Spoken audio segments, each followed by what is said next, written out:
Biz iki inatçı deli, iki serseri. Biz seninle kışa girmiş yaz çiçekleri. Şimdi ayrı şehirlerde deliler gibi bekledim senin sevgini.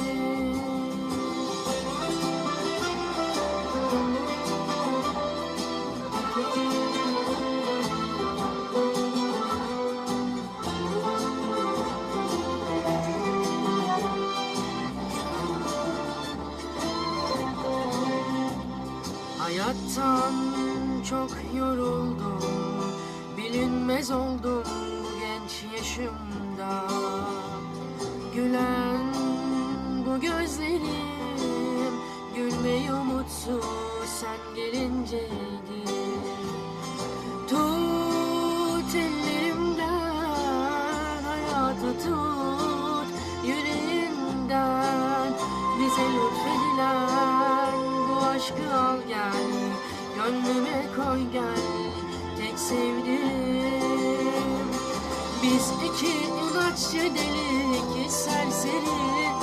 Biz seninle kışa girmiş yaz çiçekleri. Şimdi ayrı şehirlerde deliler gibi bekledim senin sevgini. Sensiz günleri ömrümden siliyorum ben. Daha çok yanacağımı biliyorum ben. İkimizi kurtarmanı diliyorum ben. Aşkım güçlü ölümden.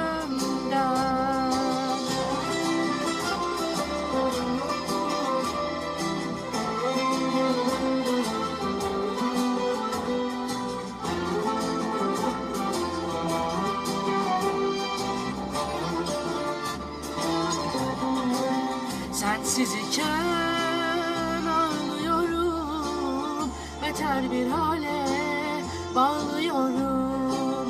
Güzel günlerin hatırına dön gel, her şeyi yak gel, tek sevdiğim.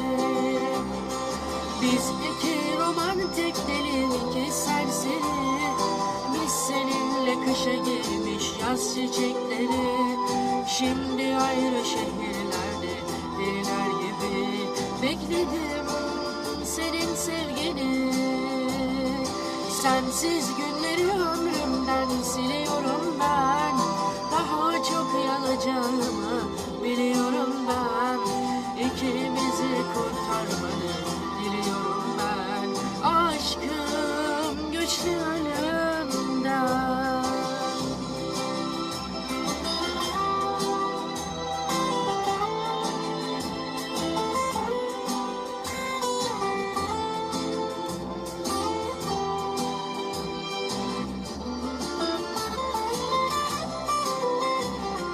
Biz iki romantik deli, iki serseri. Biz seninle kışa girmiş yaz çiçekleri. Şimdi ayrı şehirler